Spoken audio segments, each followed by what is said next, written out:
एक जंगल में भूत भूतनियाँ तीनों अपने शिकार पर निकले थे कि कहीं से कोई मिल जाए जो उनका खून पीकर पेट भरा जाए। एक चुड़ैल को एक बहुत सुंदर सा आदमी दिख गया। वो वहां पर रुककर अपने दोस्तों से कहने लगी, तुम यहाँ रुक क्यों गई? मुझे अभी तक शिकार नहीं मिला। हमें बहुत जोरों की भूख लगी है। हमें शिकार ढूंढना है। यहाँ पे रुक के कोई फायदा नहीं है। चलो जल्दी से शिकार ढूंढने चले। तुम्हें नहीं मिला, लेकिन मुझे मिल गया है बहुत सुंदर सा शिकार। अब मैं भेष बदल कर जाऊंगी और उससे अपने प्यार के जाल में फंसाकर उससे ब्याह कर उसे मार कर उसका खून पी कर ही आऊंगी। तुम लोग भी चला मेरे शादी में नाचने। देखो, मैं ऐसे ही भैंस बदल कर जाऊंगी और ऐसे ही आवाज में बोलूंगी। मैं जरा सी भी लगती हूँ कि मैं भूत या चुड़ैल हूँ। अब मैं जाती हूँ, ठीक है? तुम दोनों यहीं से देखो। हाय, आप इस घने जंगल में कहाँ जा रहे हो? और मैंने आपको जब देखा तो मुझे पहले ही नजर में आप पसंद आ गए और मुझे आपसे प्यार हो गया। कहीं मेरे घर वाले दूसरी जगह ना मेरा ब्याह कर दे, इसलिए मैं आपसे शादी करना चाहती हूँ। क्या आप मुझसे शादी करना चाहते हो? तो जल्दी से चलो, अभी ही कर लेते हैं। हाय, मैं अपने घर जा रहा था तभी तुम दिख गई और बोल दी। और क्या बोली? तुम मुझसे शादी करना चाहती हो? मैं तो तुम्हें जानता भी नहीं कि तुम कौन हो। लेकिन यह भी बात है, तुमसे खूबसूरत लड़की मुझे शादी के लिए मिल ही नहीं सकती।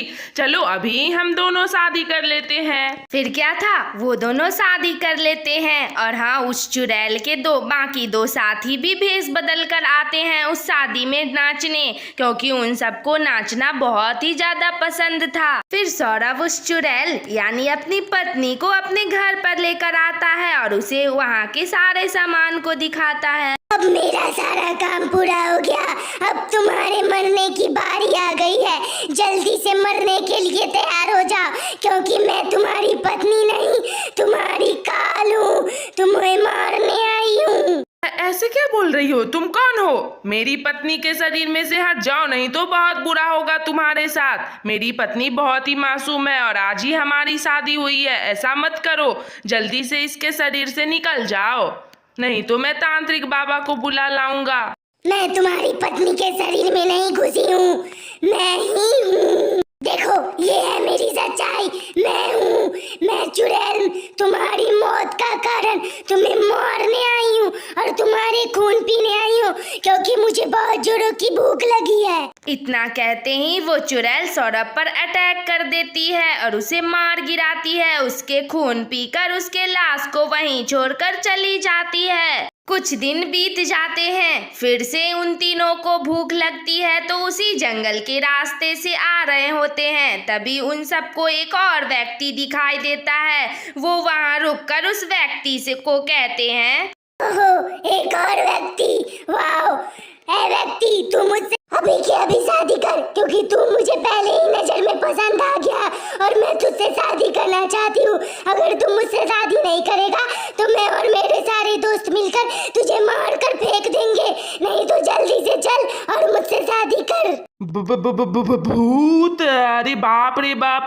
ठीक है, मैं तुझसे शादी करने के लिए तैयार हूँ, लेकिन मेरी भी एक शर्त है। मैं पूरे गांव वालों के सामने तुझसे शादी करूंगा, नहीं तो मैं अकेले में छुपके से नहीं करना चाहता हूँ शादी तुमसे। उस व्यक्ति को सारी बातें पता थी कि कैसे भूत भूतनियाँ भेष बदल कर आती है और उनसे शादी कर उन्हें मारकर उनका खून पीकर चले जाती है। इसलिए उस व्यक्ति ने एक शर्त रखी थी। ठीक है, हमें तुम्हारी शर्त मंजूर है, लेकिन कल तुम्हें आना होगा।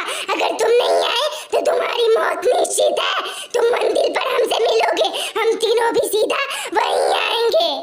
कल होते ही गांव के मंदिर पर तीनों भूत भूतनियाँ और वो व्यक्ति आ जाता है। उस भूतनी के दोनों साथी खुशी से नाचने लगते हैं कि उनके दोस्त की शादी है, तो नाचना तो बनता है, क्योंकि उन सबको भूत भूतनी को नाचने का बहुत ही बड़ा शौक था। फिर पंडित जी आ जाते हैं और वो मंत्र पढ़ने लगते हैं। अरे ये क्या, वो तो तांत्रिक वाली मंत्र पढ़ने लगते हैं, जिसे सुनते ही दोनों भूत भूतनियाँ जलने लगती है। अरे बाप रे, तुम लोगों का भला नहीं होगा। मुझे जलाने के लिए यहाँ पे लाए हो, ऐ व्यक्ति। बाप रे बाप, मैं जल रही हूँ। फिर क्या था, वो दोनों भूतनियाँ भस्म हो जाती है जलकर। तो दोस्तों कैसी लगी तुम्हें ये वीडियो? अगर अच्छी लगी हो तो लाइक करो, कमेंट करो, शेयर करो और हाँ, चैनल भी सब्सक्राइब कर लेना। फिर मिलेंगे अगली वीडियो के साथ, तब तक के लिए अपना बहुत सारा ख्याल रखना।